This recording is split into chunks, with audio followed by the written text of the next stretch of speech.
Em primeiro lugar, déjame apresentar, doutora Ariel, sou Rosemeire, sou da área de atenção e capacitação ao usuário, e trabalho muito cerca, sou bibliotecária em la gerência de Verônica Vidala, que estava falando ahorita.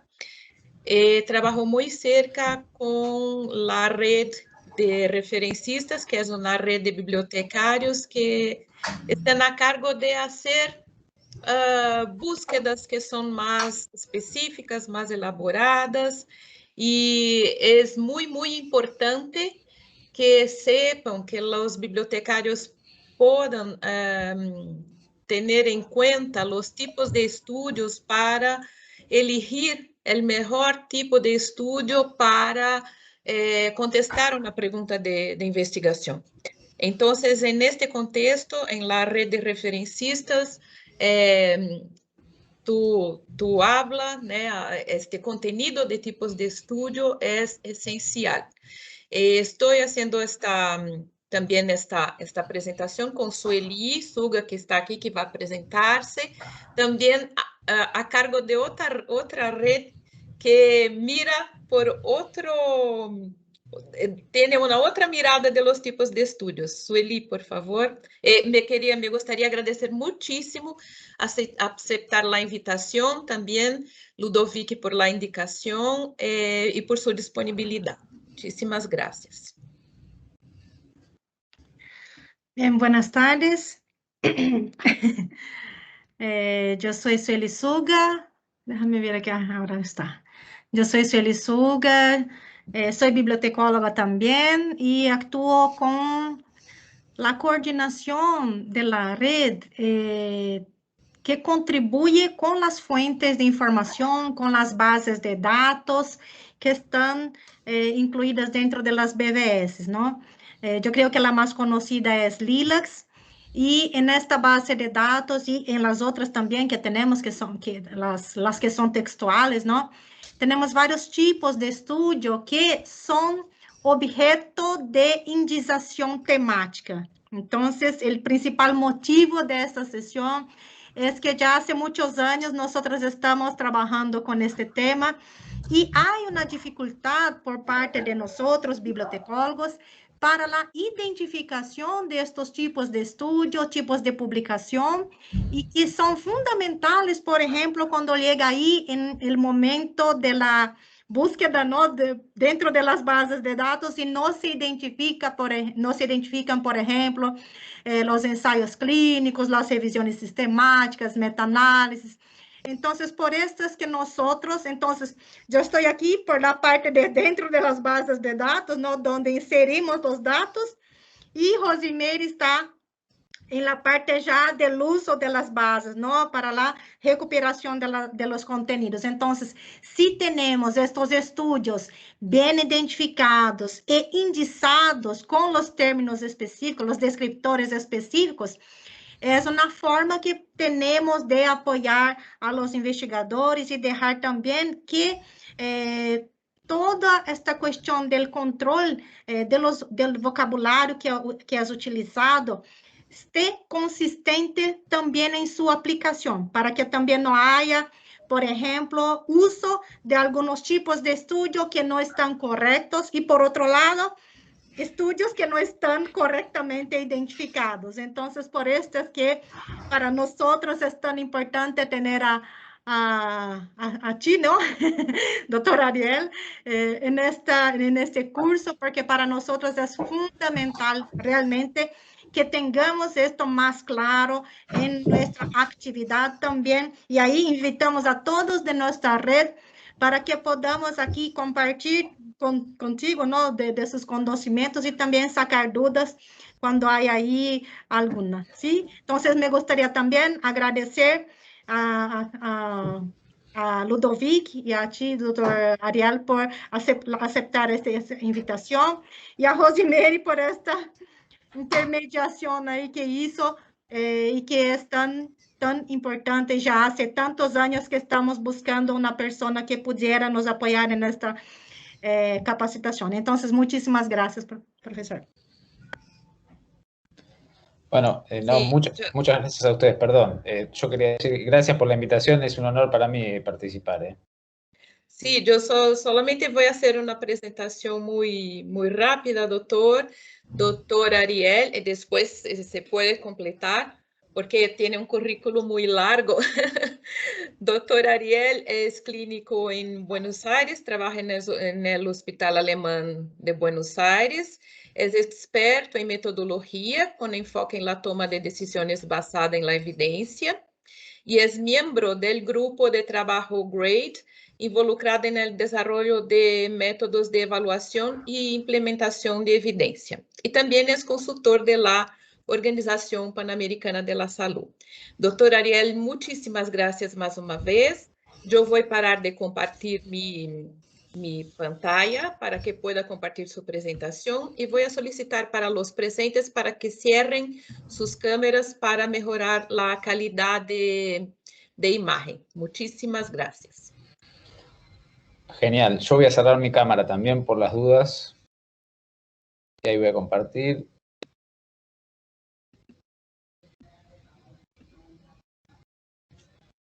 ¿Se ve la presentación?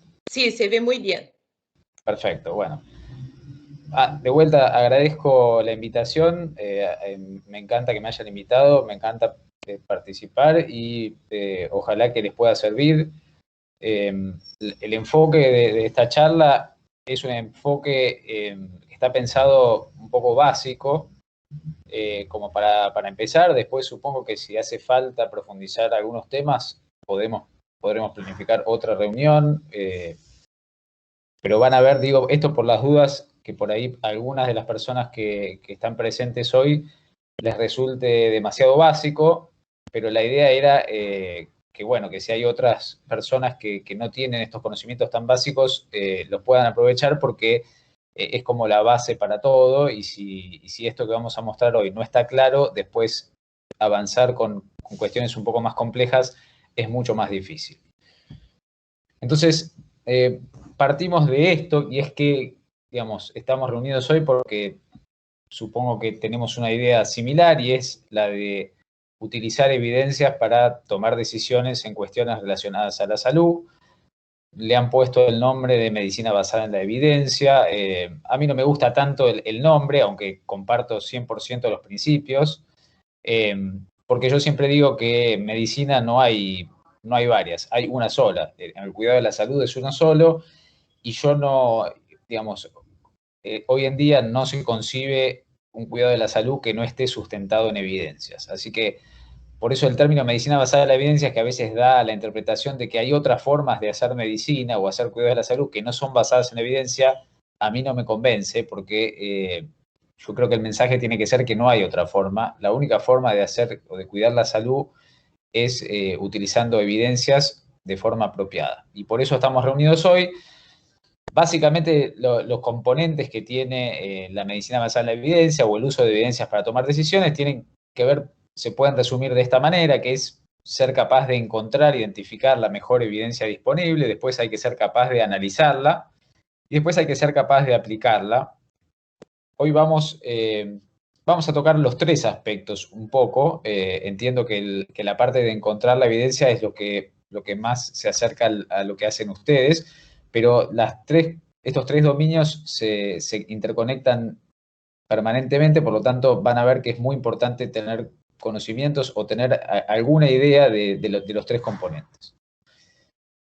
Entonces, primero hay que tener muy en claro que las preguntas son un componente o son un elemento muy frecuente de cualquier trabajador de la salud, cualquier persona que trabaja en salud, y yo supongo, yo soy trabajador de la salud, por lo tanto conozco de esto, pero supongo que en cualquier otra disciplina debe ser lo mismo.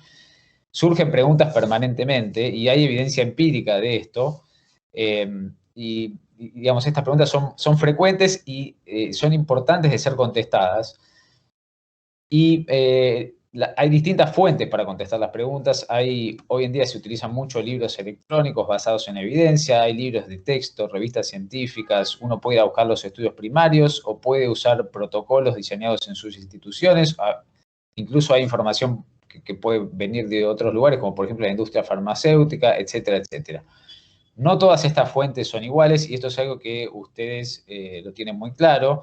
Algunas de estas fuentes son más confiables que otras, algunas formas de resumir evidencia son más confiables que otras. Y la idea es que como decía al principio, la medicina basada en la evidencia propone que la evidencia que tiene que ser usada para tomar decisiones tiene que ser la mejor evidencia disponible. Entonces necesitamos saber cuáles son las fuentes que son más confiables y qué tipos de fuentes son más confiables, y un poco de eso vamos a hablar hoy, porque ante una misma pregunta uno puede utilizar distintas fuentes de información, puede utilizar estudios científicos que fueron diseñados de distinta forma, y algunos nos dan información que es más confiable y otras que es menos confiable. Bueno, esto es un poco más de lo mismo. Aproximadamente 2/3 de las preguntas que le surgen a los trabajadores de la salud no se contestan, y estas preguntas podrían, si fuesen contestadas, podrían tener un impacto importante sobre el cuidado de los enfermos. ¿Y por qué no se buscan estas respuestas? La razón es que falta tiempo. Este es un tema muy importante. Los médicos muy frecuentemente no tienen el tiempo suficiente como para dedicarse a una búsqueda exhaustiva de la evidencia, para contestar esas preguntas. Después existen problemas relacionados a tener las herramientas necesarias, y acá un poco lo que hacen ustedes apunta a mejorar eso. Hay muchos médicos, trabajadores de la salud, que no tienen las herramientas para saber dónde buscar, cómo buscar y qué encontrar, y es importante que haya sistemas que los apoyan en este sentido. Después, una vez que se encontró la evidencia, también hay problemas para interpretar esa información que se encontró. Y también hay cuestiones relacionadas a que, bueno, a veces al no ser capaz de buscar o no tener las herramientas necesarias, las expectativas para encontrar respuestas también caen, y entonces directamente ni se propone la posibilidad de contestar las preguntas. Bien, entonces hasta acá podemos decir que algo que todos ya sabemos, las preguntas relacionadas al cuidado de la salud son algo central, diría yo, algo que nos atraviesa permanentemente como trabajadores de la salud, y es algo entonces que tenemos que tener en cuenta, tenemos que pensar cómo se van a contestar. Y ahora nos vamos a meter en el análisis de qué tipos de preguntas o qué preguntas son las que estamos hablando, porque no todas las preguntas relacionadas al cuidado de la salud son iguales. Y la primera gran disquisición que hay entre las preguntas que surgen relacionadas al cuidado de la salud es esta, que es las preguntas que se denominan de background y las preguntas que se denominan de foreground. Las preguntas de background, como se ve en este gráfico, se asocian al conocimiento más básico de las enfermedades o las condiciones o las situaciones que atraviesan los trabajadores de la salud, mientras que las preguntas de foreground se acercan más al conocimiento avanzado y están más ligadas a la toma de decisiones directamente. Para ser un poco más claros, las preguntas de background en general tienen esta estructura. Una pregunta de background podría ser ¿qué causa la enfermedad por COVID-19, por ejemplo? ¿Cómo se generó el COVID-19? ¿Dónde empezó?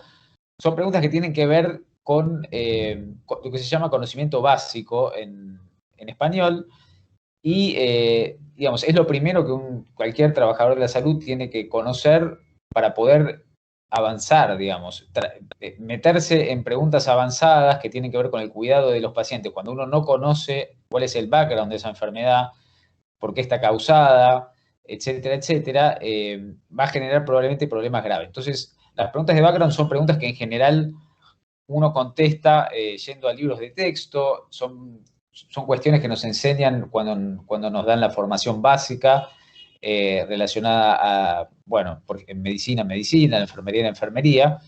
Pero es algo muy importante y hay que tener muy en claro que esta es la base para todo. Y después vienen las preguntas de foreground, que son las que nos pertienen más a lo que vamos a charlar hoy. Son preguntas que están más relacionadas con las decisiones que vamos a tomar en relación a nuestros pacientes, y para poder llegar hasta este punto y hacernos estas preguntas, obviamente tenemos que tener un buen conocimiento de base. Las preguntas de foreground o conocimiento avanzado tienen o pueden estructurarse de la forma que lo estoy mostrando ahí.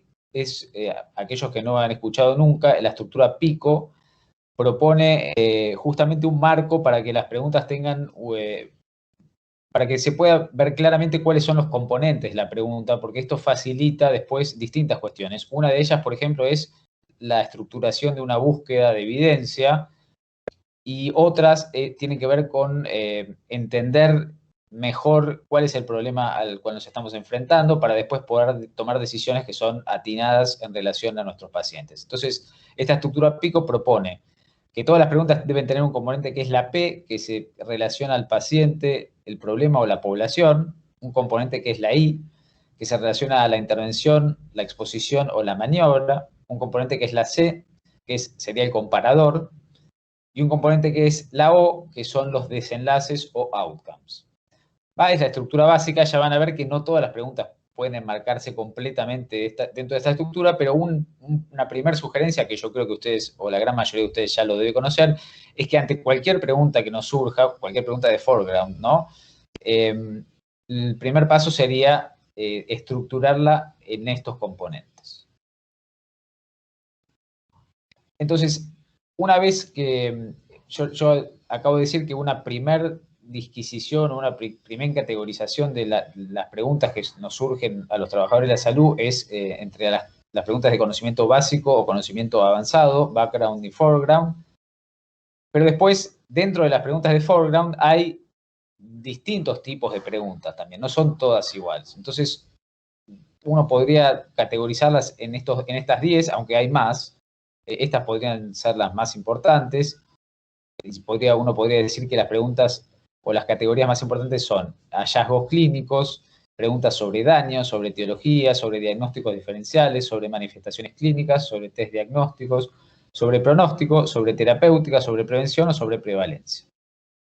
Entonces, la idea que de la charla que vamos a tener ahora es tratar de ver ante cada una de estas preguntas qué tipo de estudios serían los más apropiados para contestarlas, cuál es el diseño de esos estudios, y algunas cuestiones un poquito más avanzadas que tienen que ver, digamos, a mí me gusta también que tratemos de entender por qué esos estudios son los que mejor contestarían a las distintas preguntas, porque eso va a hacer que después nos quede fijado, los conceptos que estamos exponiendo. Acá yo dividí los tipos de preguntas en 10, pero estas 10 se pueden condensar en estas 4, que son preguntas sobre etiología, pronóstico, terapéutica o diagnóstico. ¿Okay? Porque, por ejemplo, si nosotros acá decimos, por ejemplo, las preguntas sobre daño o sobre terapia, son preguntas que en realidad se relacionan a intervenciones o terapéutica. Los desenlaces que uno mide obviamente son sobre daños, sobre beneficios, pero se condensan en eso. Entonces, si uno condensa esas 10 categorías, le quedan estas 4. Obviamente, como les dije, hay alguna más, y de hecho vamos a tratar alguna más, pero estas son las 4 categorías madre, diría yo, de las preguntas a las cuales en general se van a enfrentar. Entonces, vamos a empezar con preguntas sobre prevalencia, que no es ninguna de estas 4 categorías.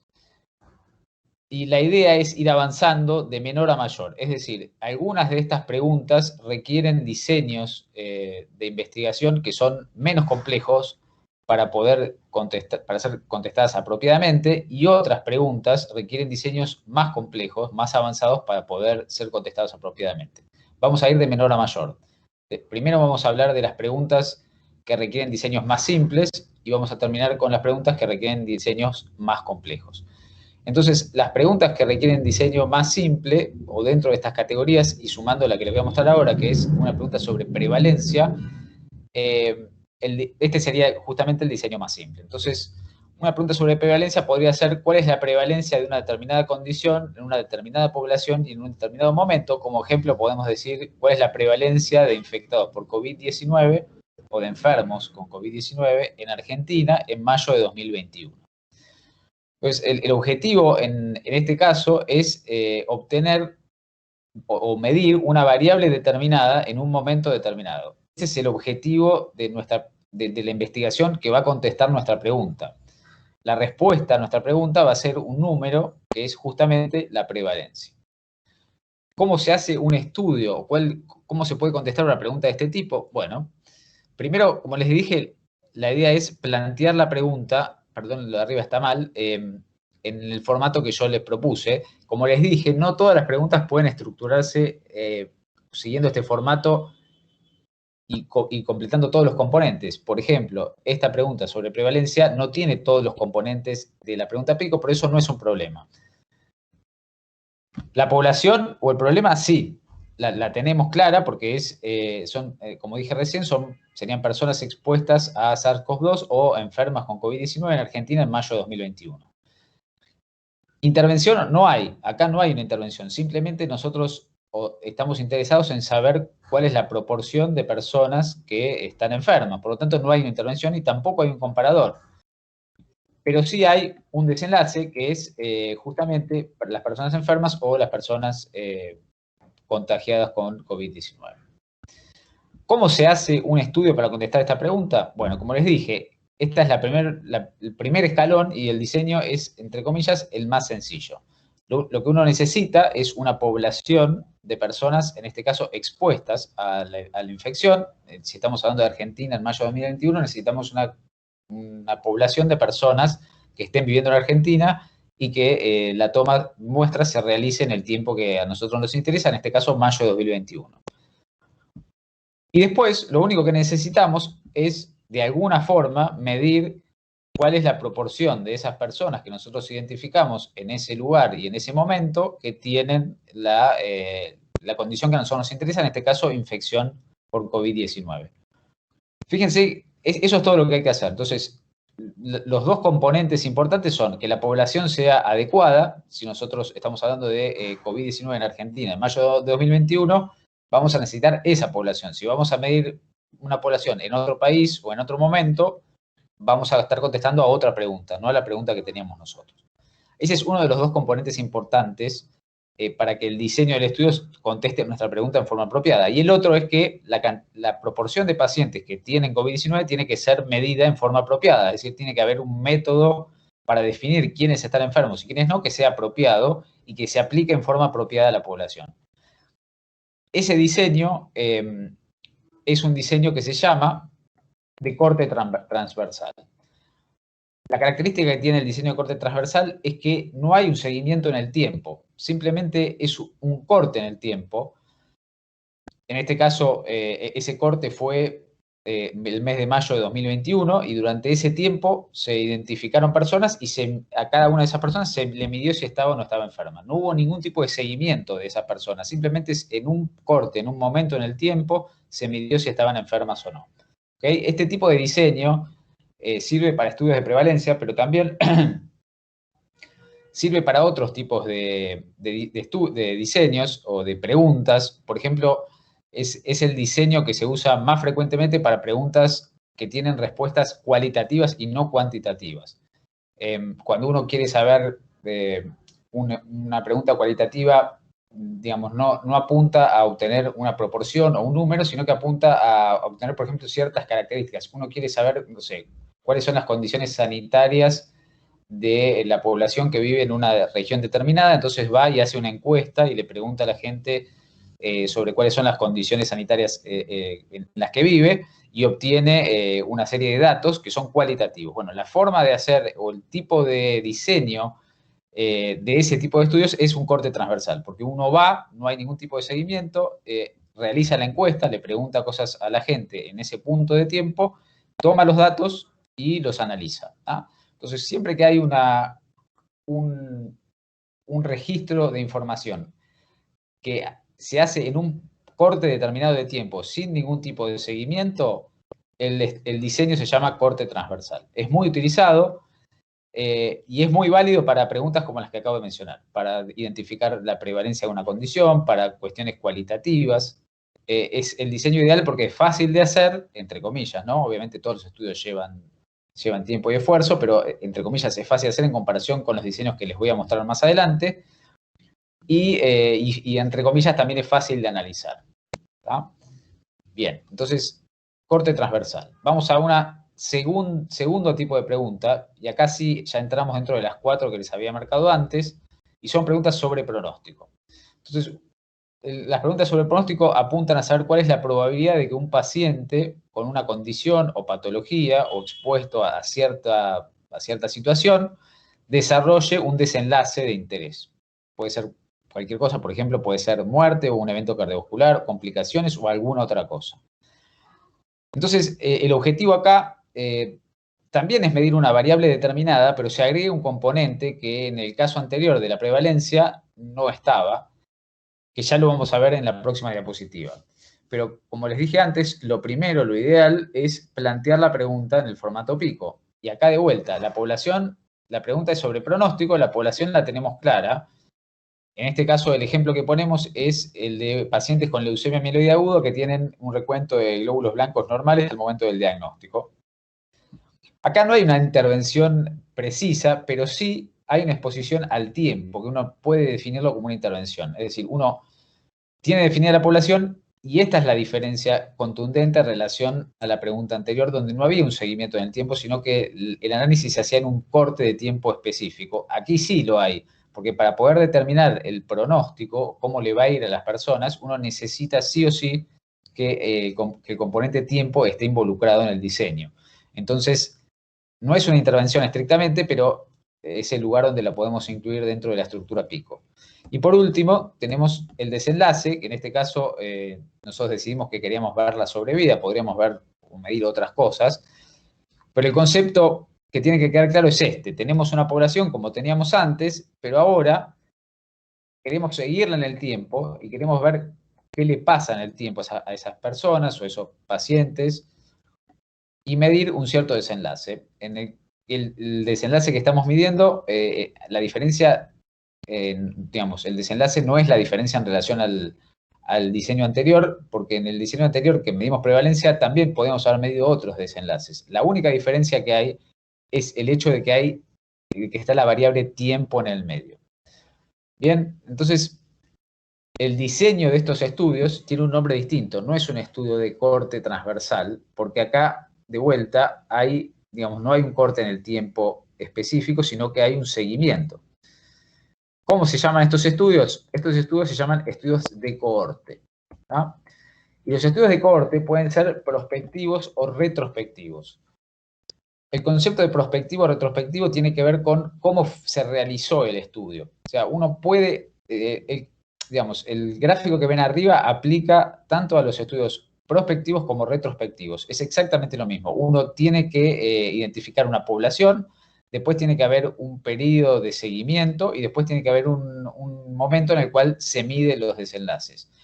Eso se puede hacer en forma prospectiva, es decir, el estudio puede haber, el investigador puede haber determinado en cierto momento que quería hacer este estudio para saber cuál era el pronóstico en los pacientes con leucemia y entonces definió los criterios de inclusión y empezó a identificar pacientes, a incluirlos en el protocolo y a seguirlos en el tiempo.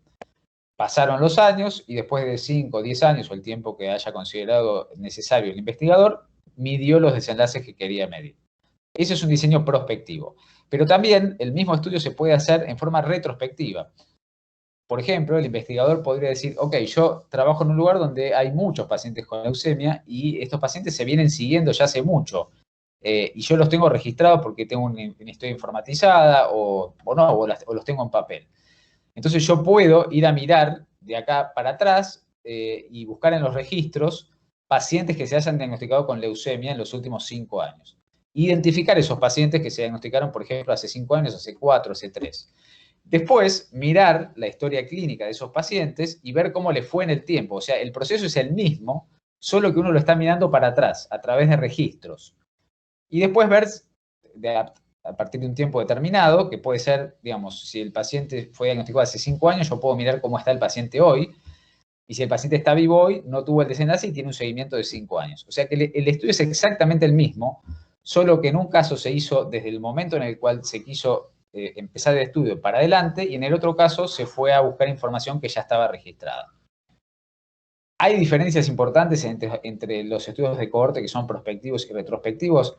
En general sí las hay, porque es distinto que uno empiece a registrar prospectivamente información y sabe exactamente qué es lo que quiere mirar y lo hace con planillas que están diseñadas específicamente, que ir a mirar para atrás lo que se registró sin tener idea de que se iba a hacer un estudio. Porque si yo quiero hacer el estudio hoy y voy a mirar registros de hace 5 años, los pacientes con leucemia que eran incluidos en las historias clínicas, nadie sabía que se iba a hacer un estudio. Entonces, el registro obviamente se hace lo mejor posible y las historias clínicas a veces están mejor o peor completas, pero nunca va a estar tan bien registrado como si yo lo hago prospectivamente. Por eso, en general, la calidad de la información que tiene un estudio prospectivo es superior a la calidad que tiene un estudio retrospectivo. ¿Ah? Eso tiene que ver después, ya por eso yo les decía que no es solamente conocer los tipos de diseño, sino entender por qué ciertos diseños pueden ser más confiables al final del día.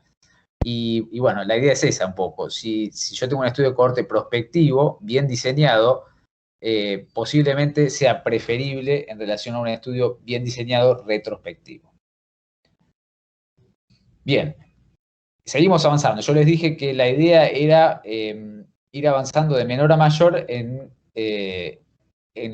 términos de la complejidad de los estudios o las investigaciones que había que diseñar para contestar cada una de las preguntas.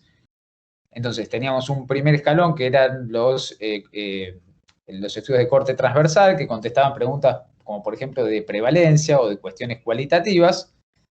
Después teníamos un segundo escalón que eran las preguntas donde ya se agregaba el componente del tiempo, porque uno quería evaluar el pronóstico de los pacientes. Y ahí teníamos los estudios de cohorte que podían ser prospectivos o retrospectivos. Y ahora vamos a un tercer escalón, que son las preguntas sobre etiología.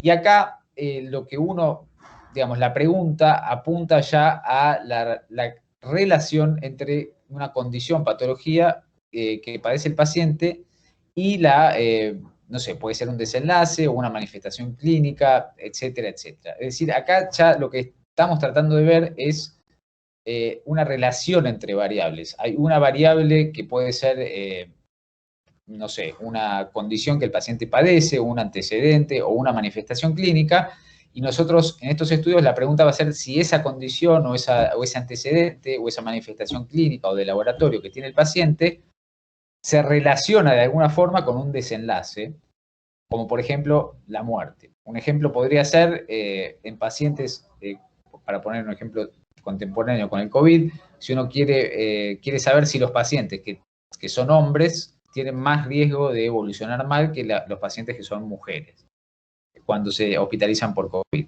Bueno, entonces ahí lo que uno está tratando de ver es si la variable género o sexo correlaciona o tiene alguna relación con la variable o con el desenlace que es mortalidad o el desarrollo de enfermedad grave. Entonces acá se agrega un tercer componente. No es solamente que nosotros vamos a ver una población, la vamos a seguir en el tiempo y vamos a ver cómo le va, sino que queremos ver una población, queremos ver las características de esa población y ver si esas características se asocian o no con el desenlace que vamos a medir. Ya queda muy claro que el nivel de complejidad es superior al de los estudios de pronóstico. Entonces, como les dije, el objetivo es evaluar la existencia de relación entre distintas variables.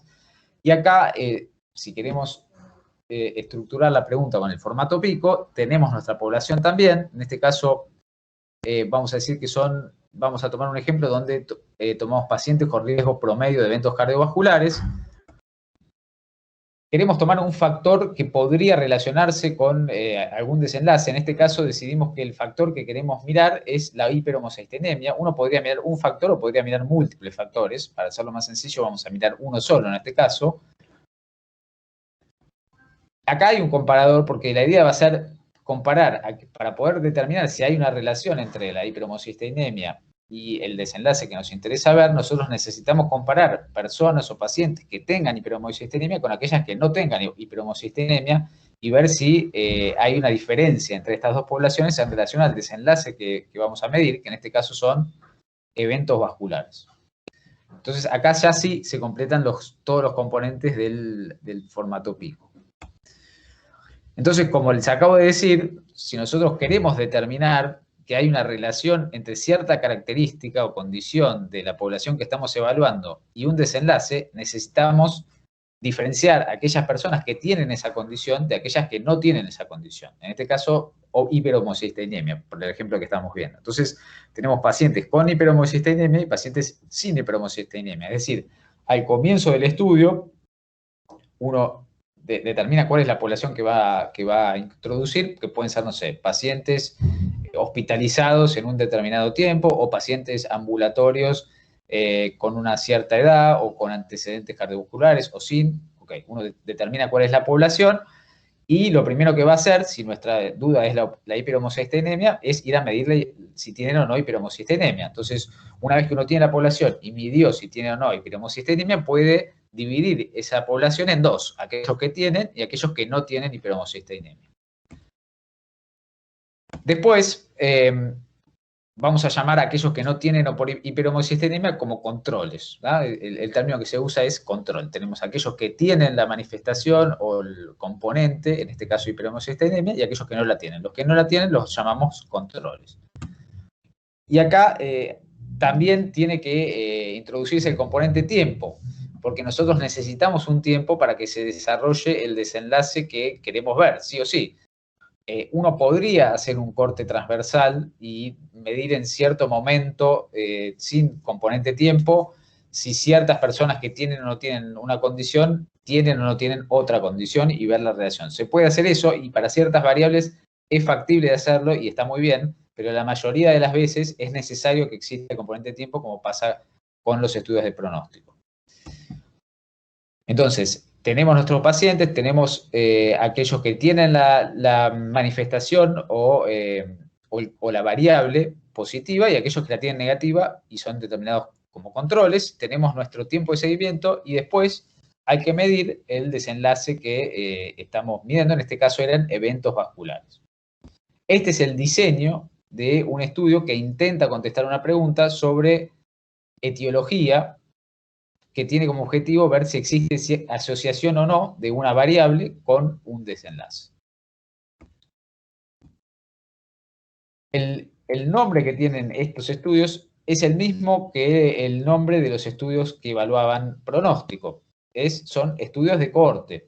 ¿Va? Básicamente es exactamente lo mismo, porque lo que estamos haciendo es lo mismo. Estamos agarrando una población, la estamos siguiendo en el tiempo en forma prospectiva y estamos midiendo algo. La única diferencia es que acá, en vez de mirar la población en forma homogénea, estamos evaluando o estamos determinando que esa población que habíamos incluido en el estudio tiene alguna diferencia y queremos ver si esa diferencia o esa condición que diferencia a la población, en este caso si tiene o no hiperhomocisteinemia, se relaciona con el desenlace. En vez de ver simplemente cuál es la proporción de pacientes que desarrolla el desenlace, como hacíamos en el estudio de pronóstico, acá, además de ver cuál es la proporción, queremos ver si esa proporción difiere en aquellos que tienen hiperhomocisteinemia y aquellos que no tienen hiperhomocisteinemia, o que tienen cierta variable y que no tienen cierta variable.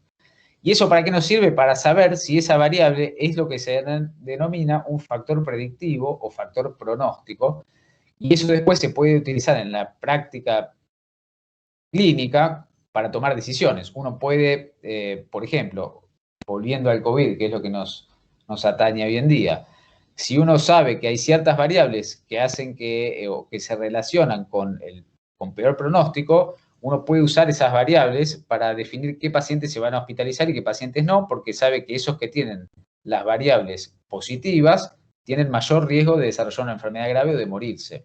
Y aquellos que las tienen negativas tienen menor riesgo. Entonces, esa es la forma de utilizar esta información para tomar decisiones en la práctica.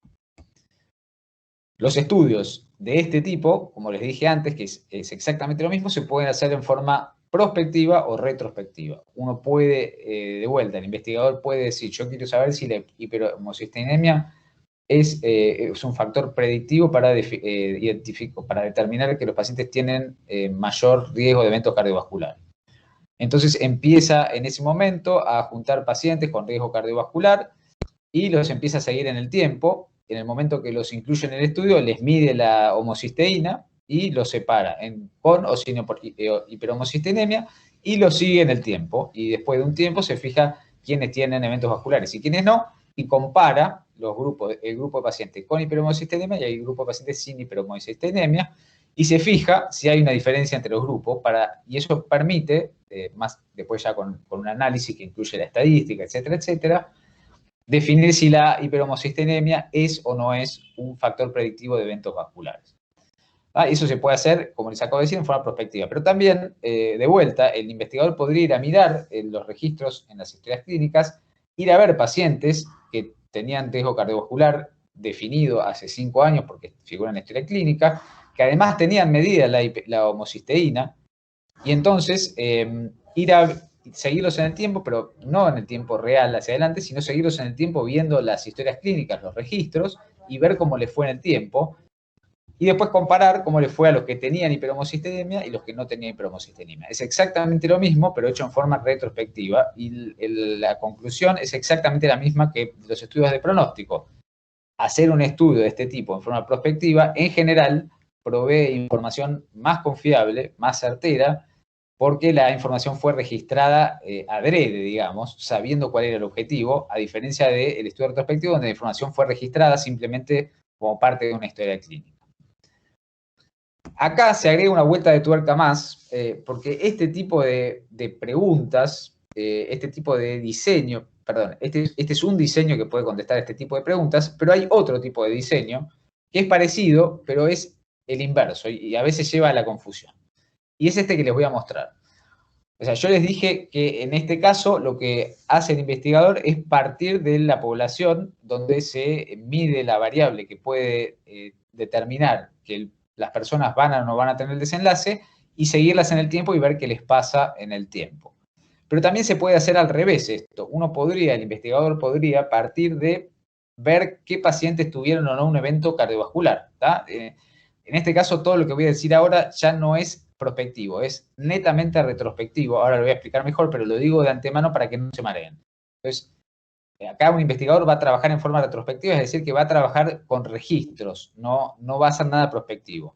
Entonces, trabajando con los registros, el investigador decide que va a ir a ver un grupo de pacientes que, por ejemplo, va a ir a mirar las historias clínicas de pacientes hospitalizados en cierto centro de salud en un periodo determinado, pueden ser 2 años, lo que sea, y va a ir a mirar quiénes tuvieron eventos cardiovasculares. Entonces va a encontrar dentro de esa población que buscó, que no sé, damos cuenta que buscó todos los pacientes mayores de 70 años hospitalizados en los últimos 2 años.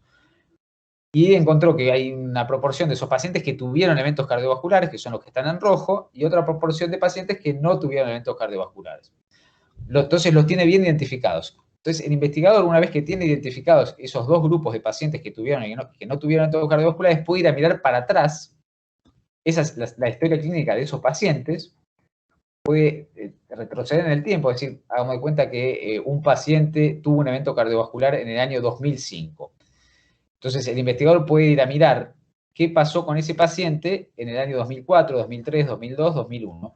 ¿Y qué es lo que va a mirar de ese paciente? Va a mirar si el paciente tenía o no tenía el factor pronóstico que nos interesa evaluar. En este caso, hiperhomocisteínemia. Entonces, el investigador, a través del registro, puede ver si ese paciente, antes del año 2005, tenía o no hiperhomocisteínemia, mirando los registros de laboratorio, etcétera, etcétera. Y lo mismo con los controles. Entonces, se hace igual, pero se va para atrás, se parte del desenlace y se va a mirar quiénes estaban expuestos y quiénes no. El diseño es el inverso de los estudios de cohorte. Este tipo de diseño se llama estudio de casos y controles. El objetivo es exactamente el mismo que el de los estudios de cohorte que les mencioné antes, y es identificar si hay variables que nos permiten definir que los pacientes tienen más o menos riesgo de sufrir un desenlace en particular. Este tipo de diseño es netamente retrospectivo. Uno no puede hacer este estudio en forma prospectiva porque el diseño ya lo está marcando. Uno necesita partir del desenlace y ir para atrás en el tiempo. La única forma de ir para atrás en el tiempo, porque el tiempo corre para adelante, es usando registros. Entonces, la única forma de hacer este tipo de estudios es en forma retrospectiva. Es un diseño que es totalmente válido, tiene algunas ventajas en relación a los estudios de cohorte, que ahora se las voy a mencionar, pero del vamos ya es un estudio retrospectivo, como les dije. Si habíamos dicho que entre prospectivo y retrospectivo nos quedábamos con prospectivo, bueno, acá corre lo mismo. O sea, una cohorte prospectiva en general nos aporta información que es más confiable que un casos y controles, que es un estudio retrospectivo.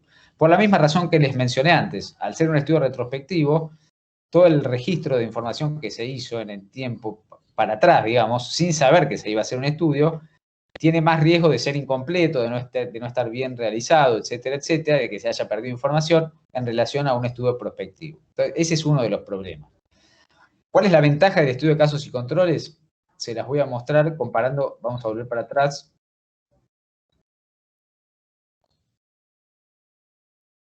Me fui para adelante.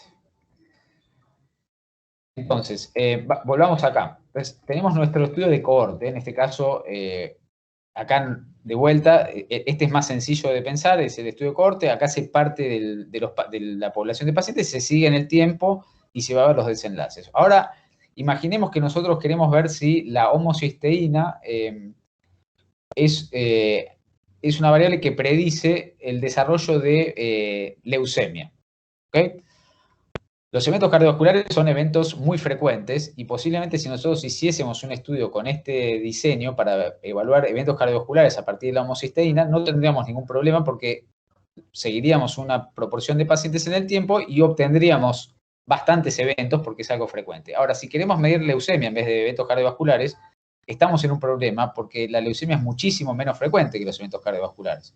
Entonces tenemos dos opciones. Una opción es hacer este estudio e incluir una gran cantidad de pacientes en el estudio. Es decir, que la cantidad de pacientes amarillos y verdes sea muy grande. Entonces, a pesar de que la leucemia es un evento infrecuente, vamos a lograr tener una cantidad de eventos suficientes como para determinar si la homocisteína predice o no predice leucemia. Esa es una forma de hacerlo. Ustedes ya se habrán dado cuenta cuál es el problema. O sea, hacer un estudio enorme, incluyendo gran cantidad de pacientes, es costoso, es problemático, no es fácil de hacer. Entonces, acá es donde aparece el casos y controles como una opción más atractiva. El casos y controles, como les mostré antes, parte del evento. Entonces, si yo tengo los registros, puedo ir a mirar directamente qué pacientes tuvieron leucemia y qué pacientes no tuvieron leucemia y partir desde ahí. Entonces, aunque la leucemia sea un evento infrecuente, yo al partir de ahí puedo conseguirme una cantidad de pacientes con leucemia, 50, 100, digamos, si tengo un registro lo suficientemente grande, y puedo conseguirme un grupo de pacientes que funcionan como controles. Y a partir de ahí ir a mirar si estaban expuestos o no. Entonces, cuando los eventos son infrecuentes, el diseño de casos y controles nos da esa ventaja. Es muchísimo más fácil de hacer, muchísimo más fácil de concretar. Pero tiene el problema que les digo, tiene más riesgo de que la información no esté bien registrada y que por lo tanto los resultados no sean tan confiables. Pero el concepto básico es, casos y controles y estudios de cohorte son dos diseños que contestan al mismo tipo de pregunta y nos aportan el mismo tipo de información que está relacionado, valga la redundancia, a la relación entre variables. Bien. Y acá quiero hacer una salvedad, tal vez me voy a meter en un terreno que es un poco ríspido y después si me quieren preguntar lo puedo aclarar. Es importante tener en cuenta que lo que interesa cuando uno está evaluando si una variable predice otra variable, en este caso un desenlace, es simplemente esa relación que existe. Es decir, a nosotros nos interesa saber si las personas que tienen homocisteína más alta tienen más riesgo de eventos cardiovasculares. Y no nos importa saber si la homocisteína se relaciona con otras variables, si la homocisteína puede estar aumentada porque el paciente comía en forma distinta o porque además tenía alguna otra condición. Es irrelevante porque básicamente lo que nosotros queremos saber es si la homocisteína, independientemente de por qué esa persona tiene homocisteína alta, se relaciona o no con eventos cardiovasculares.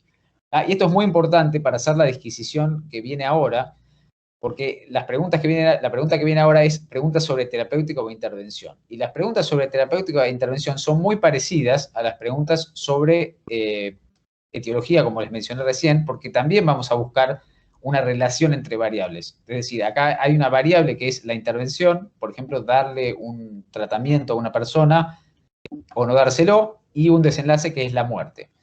La diferencia que hay entre este tipo de preguntas sobre intervención y las preguntas sobre etiología es que a pesar de que estamos midiendo lo mismo y es una relación entre dos variables, en este caso, en el caso de la terapéutica, de las intervenciones, lo que estamos tratando de determinar es la causalidad. Nosotros necesitamos saber que esa variable, que es la que se está modificando, en este caso dar o no dar un tratamiento o hacer cierta intervención, es la que va a generar el cambio en la otra variable, ¿ok?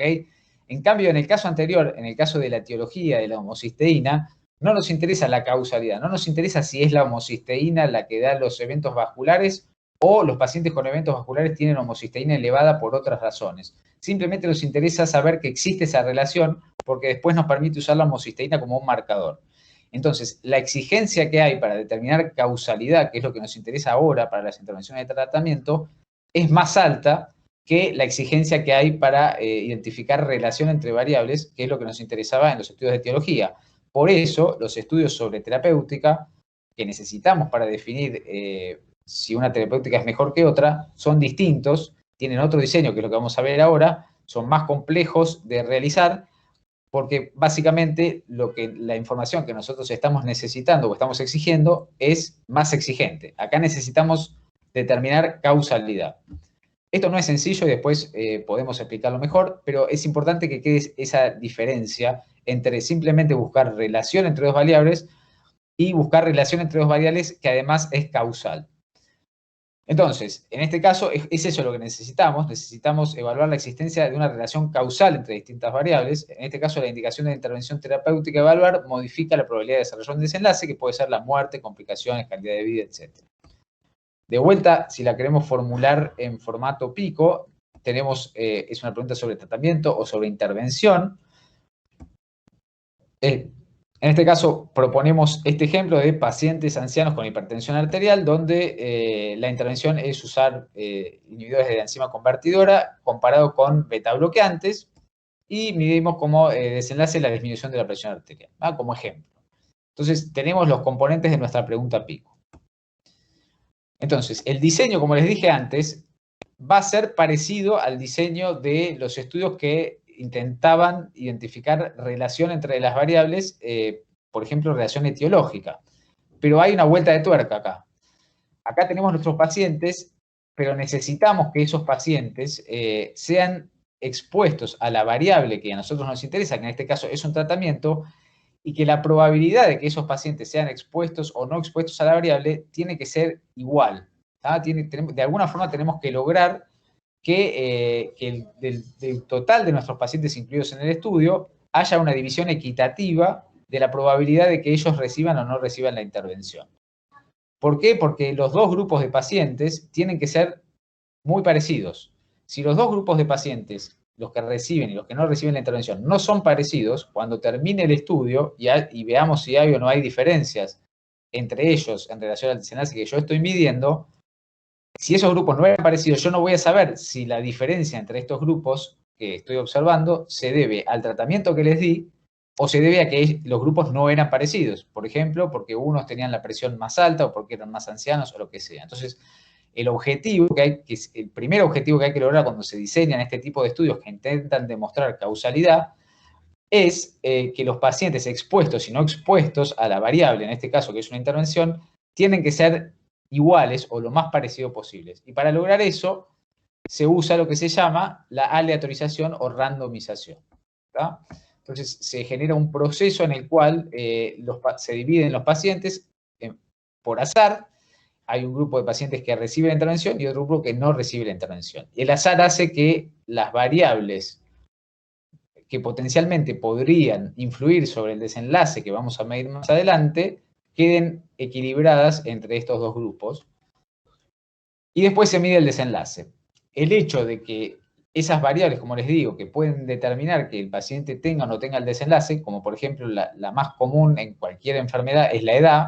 Si yo tengo equilibrada la edad entre los dos grupos y la edad media de los dos grupos es la misma porque tengo la misma cantidad de ancianos y jóvenes en los dos grupos, entonces si yo encuentro una diferencia no sé, en este caso en la presión arterial o muerte o lo que esté mirando, voy a poder decir que esa diferencia no se debe a la edad, sino que se debe a el tratamiento que yo le di a los pacientes, ¿ok? Entonces, no es cuando uno realiza la aleatorización o la división de los pacientes que van a recibir o no van a recibir por azar, lo que uno está haciendo es equilibrar todas las variables que potencialmente podrían influir en el desenlace, no solamente la edad. Uno equilibra la edad y cualquier otra variable que puede influir sobre el desenlace, variables que pueden ser conocidas por nosotros, por ejemplo la edad es una variable que nosotros sabemos que puede influir en cualquier desenlace, pero también puede haber otras variables que nosotros no conocemos que pueden influir. Bueno, esas también quedan equilibradas con el proceso de randomización. Entonces, el diseño que necesitamos para contestar preguntas sobre intervenciones es este diseño, que es el estudio randomizado y controlado. los estudios randomizados y controlados, por esto que yo les acabo de decir, y es que nosotros tenemos que tomar a los pacientes y dividirlos y después exponerlos a la intervención, todo eso, la única forma de hacerlo es en forma prospectiva. Uno no puede viajar en el tiempo hacia atrás y hacer todo ese proceso. Cuando uno va a actuar y va a hacer cosas, lo que se llama un diseño experimental, la única forma de hacerlo es en forma prospectiva. Entonces, los estudios randomizados y controlados son siempre de diseño prospectivo. ¿Okay? Entonces, hasta acá, sí. Lo que voy a mostrarles ahora es la razón por la cual los estudios aleatorizados, un poco ya se los mencioné, son la mejor forma de contestar estas preguntas que apuntan a determinar causalidad. ¿Y por qué voy a hacer esta aclaración? Porque ustedes ya se habrán dado cuenta que, y de hecho lo saben porque ven estudios permanentemente, a pesar de que los estudios randomizados y controlados, como yo estoy proponiendo, son la mejor forma de contestar estas preguntas, no son la única forma. Uno puede contestar una pregunta sobre una intervención usando un diseño de una cohorte prospectiva o una cohorte retrospectiva o un casos y controles, incluso de un estudio de corte transversal. ¿Okay? Uno puede, por ejemplo, uno podría realizar un estudio de casos y controles, agarrar pacientes con COVID hospitalizados. Como es un casos y controles, voy a partir del desenlace. Entonces, voy a mirar los pacientes con COVID hospitalizados que se murieron en los últimos 2 meses y los voy a comparar con un grupo de pacientes que también estuvieron hospitalizados por COVID en la sala, con una edad parecida y con características parecidas, pero que no se murieron. Entonces, ya tengo mis eventos y no eventos. Y después voy a mirar para atrás, por ejemplo, quienes recibieron heparina de bajo peso molecular en dosis altas versus dosis bajas. Y puedo fijarme si los que tuvieron dosis altas les fue mejor que los que tuvieron dosis bajas. Y si les fue mejor a los que tuvieron dosis altas, yo podría de alguna forma concluir que existe una relación causal entre la heparina de bajo peso molecular en dosis altas y el hecho de que los pacientes se mueran, y decir que la heparina de bajo peso molecular es un tratamiento que hay que usar en pacientes con COVID. ¿Okay? Entonces, se puede hacer, tranquilamente se puede hacer lo que se llama un diseño observacional de casos y controles o de cohorte retrospectiva o prospectiva o todo lo que les mostré, donde lo que se utiliza como variable, en vez de utilizar una variable que es una característica del paciente como la hiperhomocisteemia, uno evalúa una variable que es una intervención. ¿Ah? Pero yo ahora les voy a mostrar por qué, a pesar de que eso se puede hacer, es problemático. Y las conclusiones que yo voy a alcanzar a partir de ese tipo de estudios pueden ser confusas o pueden dar resultados que están sesgados o no son reales. Entonces, lo que ven acá es un diseño de un estudio observacional como los que les mencioné son los estudios de cohorte transversal, de cohorte prospectiva y de casos y controles. Entonces, hay una población de interés, esa población tiene unas características determinadas, siempre tienen características determinadas, y en este caso, hagamos de cuenta que estamos viendo un estudio de cohorte donde la variable que vamos a medir es una intervención. ¿Ah? Entonces, estamos mirando un grupo de pacientes a los cuales, como les dije recién, a algunos se les dio heparina de bajo peso molecular y a otros no se les dio heparina de bajo peso molecular, pero eso fue decidido por los médicos tratantes en el centro de salud que estamos mirando, porque no era un estudio experimental. O sea, era algo que se hacía normalmente. Algunos médicos daban heparina, otros no daban heparina, y después se fue a mirar los desenlaces. Perdón, pero vamos a poner otro ejemplo que es un poquito más gráfico. Entonces, vamos a decir que vamos a mirar cierta característica que tiene que ver con los pacientes, que es el día en el cual los pacientes de nuestro estudio consultaban. Entonces, los pacientes podían consultar en un día soleado o podían consultar en un día nublado. Y la intervención, en vez de ser heparina de bajo peso molecular, es decir, nosotros hagamos de cuenta que la intervención que queremos evaluar en nuestro estudio es el consumo de helado. ¿Ah? Entonces, nosotros queremos saber si el consumo de helado se relaciona con un desenlace que es la quemadura de piel. Entonces, nosotros tenemos la característica de los pacientes que es que consultaron en un día soleado o en un día nublado, y después tenemos aquellos que tomaron helado y que no tomaron helado. Bueno, por sentido común, uno se da cuenta que los pacientes que tomaron helado muy probablemente hayan consultado más frecuentemente en días soleados que en días nublados. Y los que no tomaron helado muy probablemente hayan consultado más frecuentemente en días nublados que en días soleados. Por lo tanto, si yo no miro estas características y voy de acá para adelante, de los helados al desenlace, lo que voy a obtener posiblemente es una relación entre el consumo de helado y las quemaduras en la piel. Y mi conclusión va a ser que los helados o consumir helado genera quemaduras en la piel. Pero es una conclusión que es errónea. ¿Por qué? Porque hay lo que se llama un confundidor. Es decir, como les dije recién, los pacientes que consumían helado consultaban los días que había sol. Entonces, el sol, o si el día estaba soleado o nublado, es lo que se llama un confundidor. Esto ocurre permanentemente cuando uno hace un estudio observacional. Cuando uno va a mirar por qué los pacientes que recibieron una intervención la recibieron y los otros no la recibieron, siempre hay alguna explicación. O porque los vio cierto médico que determinó X condición, porque los vio que estaban en peor estado que los otros, porque eran más añosos, por distintas razones. Todas esas razones son potenciales confundidores. Y esto ya es más avanzado, pero existen posibilidades de ajustar estas. Es decir, si yo sé que el sol es un potencial confundidor porque el sol genera quemaduras en la piel, yo mediante técnicas estadísticas y numéricas puedo ajustar por esto y puedo de alguna forma bloquear este problema y simplemente mirar si el helado es lo que da la quemadura o no. Pero el problema es que en cualquier estudio observacional hay una cantidad de variables que yo no sé, que yo no conozco y que pueden estar influenciando el desenlace. Las que conozco las puedo ajustar porque las conozco, pero las que no conozco no las puedo ajustar de ninguna manera y yo nunca puedo estar seguro que no existen esas variables que yo no estoy ajustando. Ese es un problema que no tiene solución en los estudios de diseño observacional, como son los cohortes, los estudios de casos y controles, etcétera, etcétera.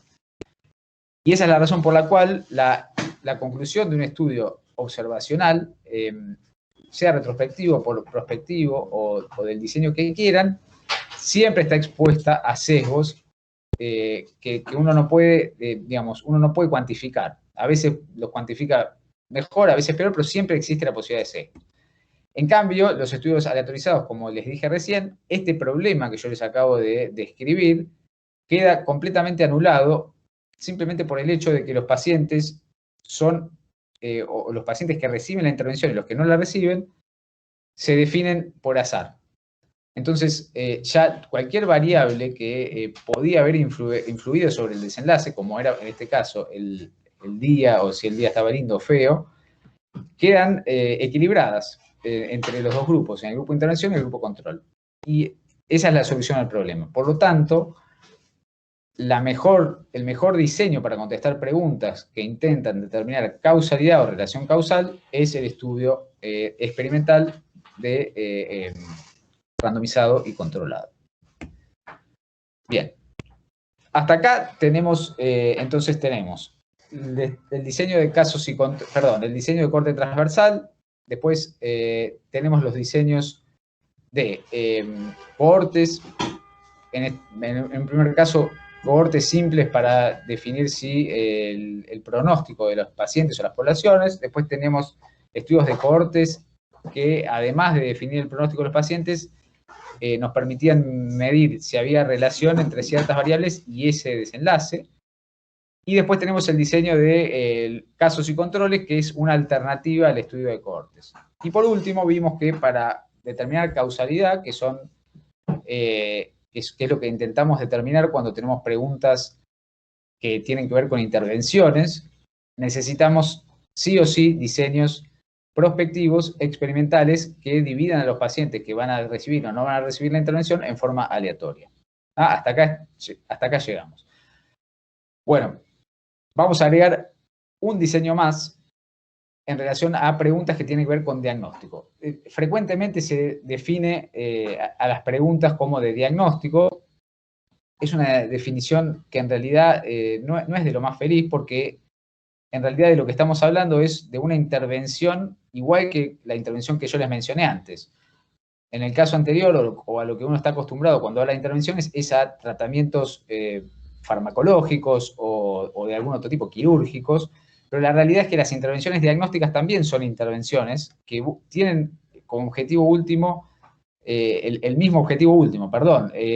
Cuando uno realiza una intervención diagnóstica, lo que está buscando es que el paciente tenga un mejor pronóstico. Al determinar cuál es la patología que lo está afectando, de qué forma lo está afectando o en qué extensión, el objetivo es poder después definir una estrategia terapéutica que permita que al paciente le vaya mejor. Por lo tanto, las intervenciones diagnósticas son iguales que las intervenciones de tratamiento, y al ser iguales que las intervenciones de tratamiento, cuando uno quiere realizar un estudio o quiere identificar si una intervención diagnóstica es efectiva, la mejor forma de hacerlo es de la misma forma que uno evalúa una intervención terapéutica, de un fármaco, por ejemplo.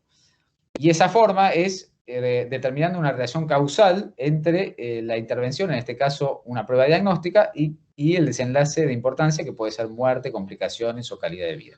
¿Y cómo se hace eso? Bueno, de la misma forma que lo hicimos antes. Vamos a poner un ejemplo. Esta es una pregunta, entre comillas, de diagnóstico, pero en realidad es una intervención, igual que la anterior, una intervención que es de diagnóstico. En este caso son pacientes con sospecha de embolismo de pulmón. La intervención es hacer una tomografía de alta resolución, el comparador es una angiografía digital y el desenlace es la muerte o la recurrencia de TEP. Entonces, si yo quiero saber si ante un paciente que tiene sospecha de embolia de pulmón, hacerle una tomografía de tórax va a terminar en que al paciente le vaya mejor o le vaya peor, en términos de los desenlaces que nos interesan, que es mortalidad, no sé, calidad de vida, el diseño que yo necesito es el mismo diseño que les mostré antes, que es tomar una población de pacientes con embolia de pulmón, randomizarlos a que les hagan una tomografía computada o una angiografía digital, seguirlos en el tiempo y ver cuántos pacientes se murieron o no se murieron. Este es el diseño ideal para contestar una pregunta de este tipo. Ahora, ¿es frecuente que veamos este tipo de estudios? La respuesta es no. Las intervenciones de diagnóstico infrecuentemente se evalúan en este tipo de estudios, aunque justamente para esta pregunta sí hay un estudio que yo lo conozco, que se los puedo facilitar después. Entonces, el primer concepto es, las preguntas de diagnóstico, entre comillas, en realidad son preguntas sobre intervenciones y son lo mismo que las intervenciones de tratamiento. No importa cuál es la intervención, importa que lo que estamos evaluando es una intervención. Y cuando se está evaluando una intervención, lo que se busca es determinar causalidad. Y cuando se busca determinar causalidad, el diseño que es necesario es el diseño aleatorizado y controlado, que es el que nos permite obtener información sin riesgo de sesgo. De vuelta, no es posible hacer estudios observacionales, como por ejemplo de cohorte o de casos y controles, o incluso de cohorte transversal para contestar este tipo de preguntas. Sí es posible, se puede hacer, pero indefectiblemente, si uno contesta una pregunta sobre una intervención usando ese diseño, va a tener riesgo de sesgo en los resultados. A veces es lo único que tenemos a mano y es lo que hay que usar. Pero hay que tener en claro que el diseño ideal es el estudio aleatorizado y controlado. Bien, pero los estudios de intervención, de intervenciones diagnósticas, tienen una vuelta de tuerca, que es la que les voy a mostrar ahora. ¿Por qué hacemos la disquisición entre intervenciones terapéuticas y diagnósticas? En primera instancia no debería haber una disquisición, porque como les dije antes, es lo mismo. Son intervenciones, por lo tanto deberían ser contestadas con estudios aleatorizados y controlados. Pero de vuelta, hay una vuelta de tuerca. ¿Y cuál es esa vuelta de tuerca? Que los estudios de diagnóstico a veces, no siempre, pero a veces, tienen lo que se llama un estándar de cuidado o gold estándar, que es que eso significa que existe una prueba diagnóstica que intenta contestar a la misma pregunta que nos estamos haciendo nosotros. En este caso, nosotros nos preguntamos sobre la tomografía para embolia de pulmón. Bueno, hay una prueba diagnóstica que es la angiografía digital, que se sabe que permite identificar en forma apropiada a aquellos pacientes que tienen o no tienen embolia de pulmón. De hecho, la definición de embolia de pulmón es a partir de una angiografía digital. Entonces, como nosotros contamos con una prueba diagnóstica que sería el gold estándar o la perfección, nosotros sabemos que eso es lo perfecto y nos permite, o sea, si nosotros hacemos una angiografía digital, podemos saber quiénes son los que realmente tienen y quiénes son los que no tienen embolia de pulmón.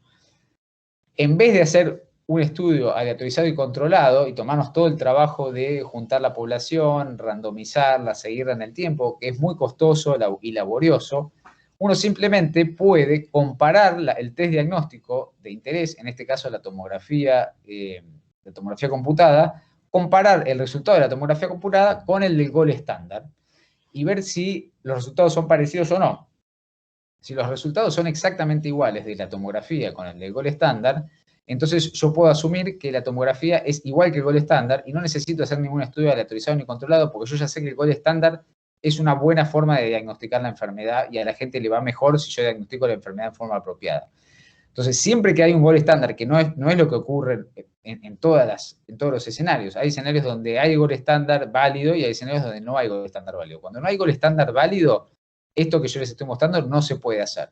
Pero en el caso, por ejemplo, de la tomografía computada y la angiografía digital, sí se puede hacer. Entonces, en vez de hacer el estudio aleatorizado, hacemos esto. Entonces, ¿qué es lo que se hace?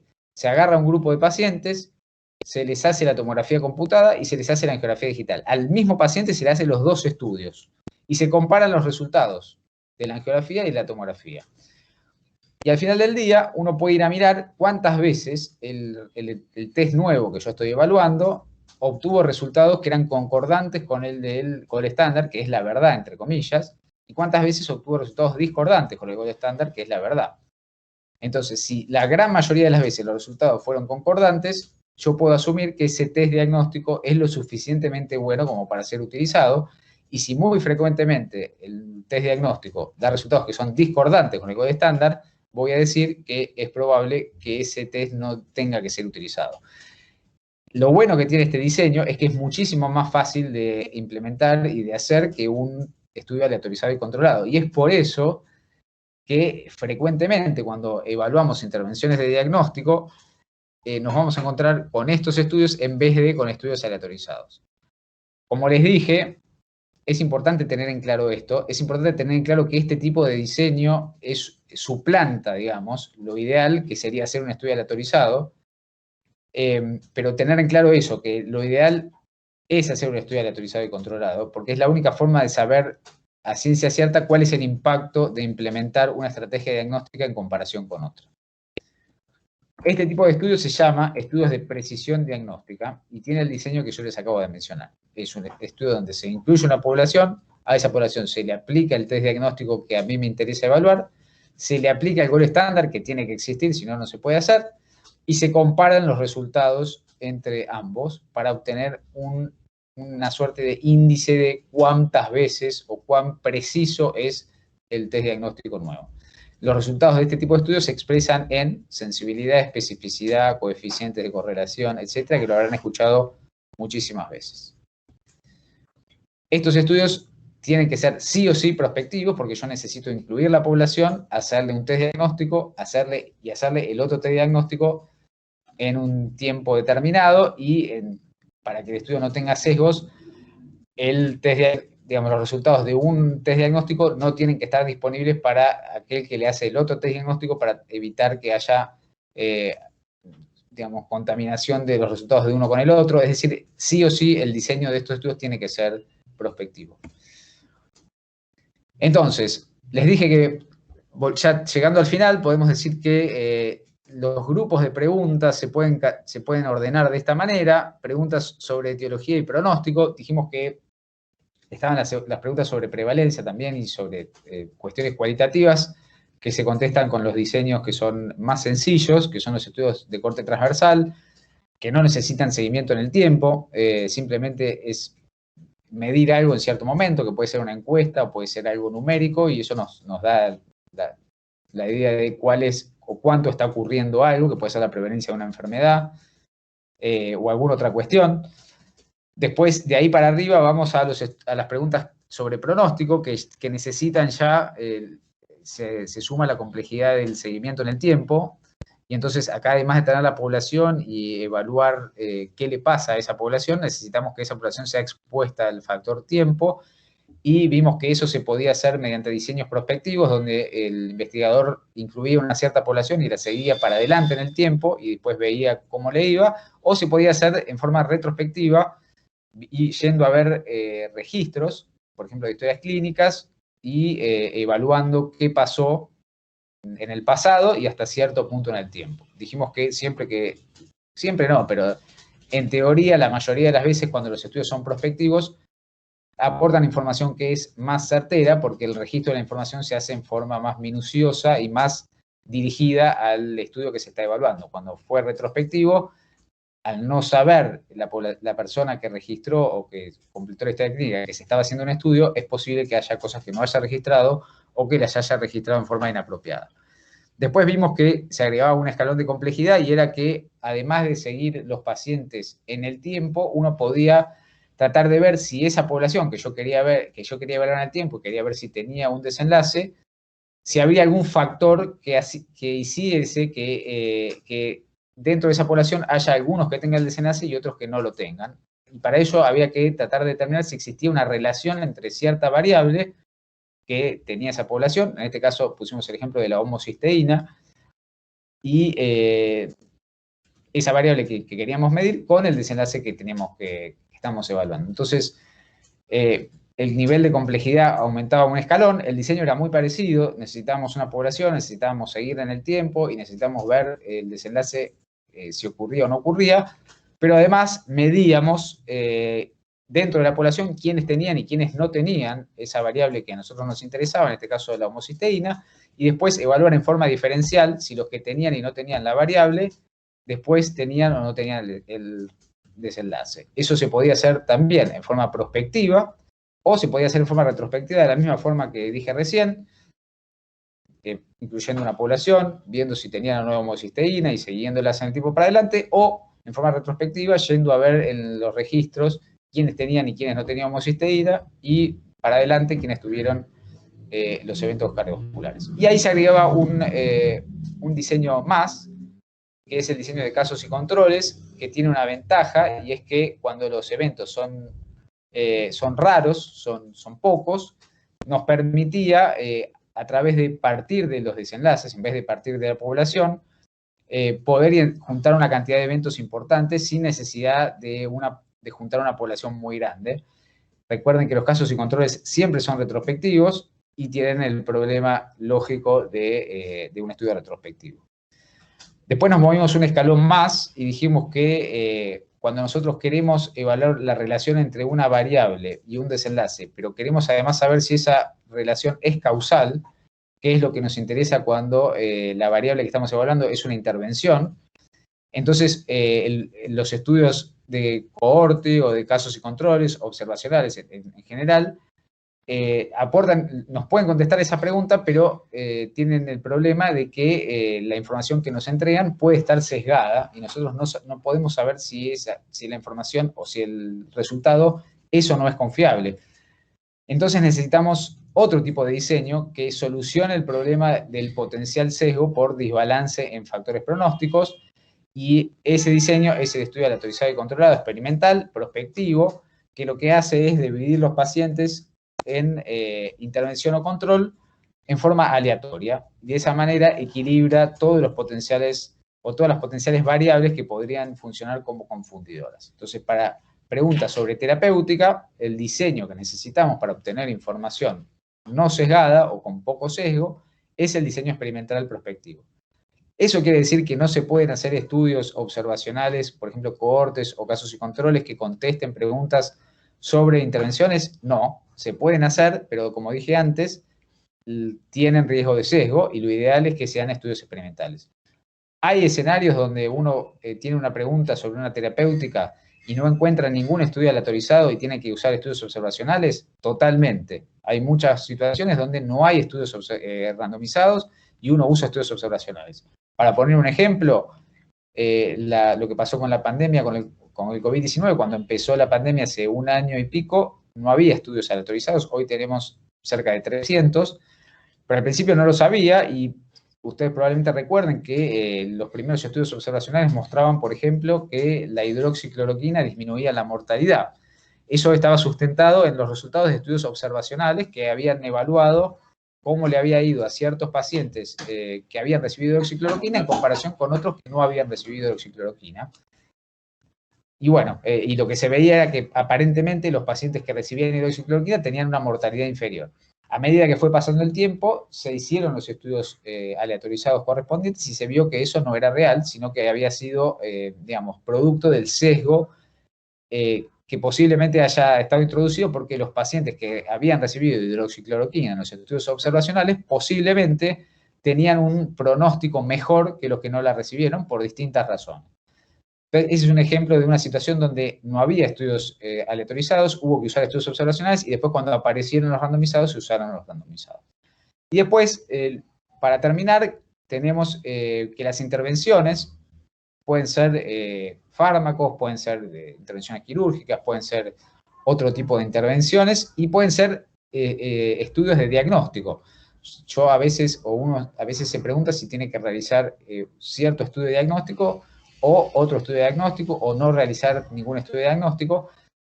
Y básicamente el concepto es que las intervenciones de diagnóstico son iguales que las intervenciones de tratamiento, no tienen una diferencia en ese sentido y por lo tanto lo ideal es evaluar si una intervención de diagnóstico impacta sobre los desenlaces importantes mediante estudios aleatorizados, pero las intervenciones de diagnóstico tienen una vuelta de tuerca y es que cuando existe lo que se llama gold standard, que es pruebas de diagnóstico que ya se sabe que son buenas para identificar una condición o enfermedad, uno puede, en vez de hacer de estudio aleatorizado, definir si una intervención de diagnóstico es buena simplemente comparándola con el gold standard. Y eso se hace mediante un diseño alternativo que lo que hace es a una población determinada se le realiza un test diagnóstico versus el otro test diagnóstico y se calcula cuántas veces se equivocó o no se equivocó la prueba diagnóstica. Y eso se llama un diseño de precisión diagnóstica.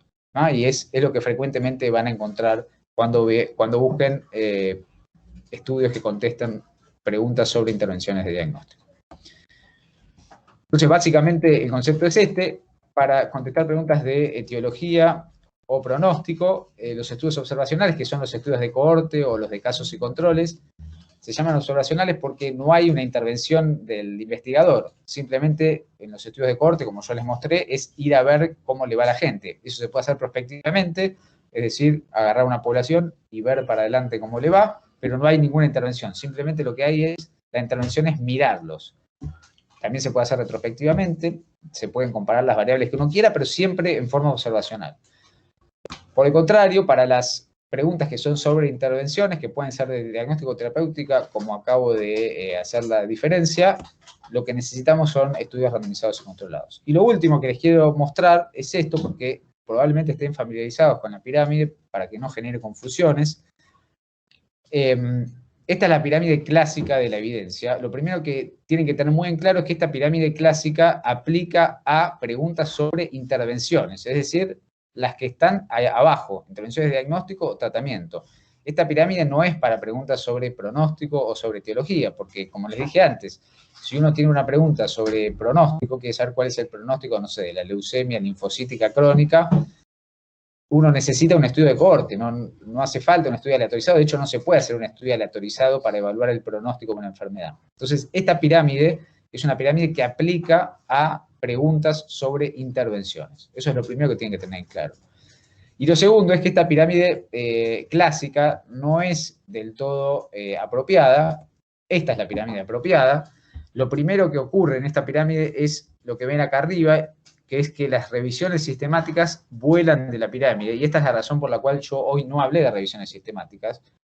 Las revisiones sistemáticas no son estudios que proveen información primaria, simplemente son revisiones que se hacen mediante una sistemática, pero que se nutren de todos estos estudios que yo les acabo de mencionar hoy. Uno puede hacer una revisión sistemática de estudios de cohorte, de casos y controles, de estudios aleatorizados, o combinar distintos tipos de estudios, pero la revisión sistemática en sí no es una fuente de información primaria. Entonces hay que entender que la revisión sistemática no debe estar en la pirámide y menos debe estar en la cúpula de la pirámide.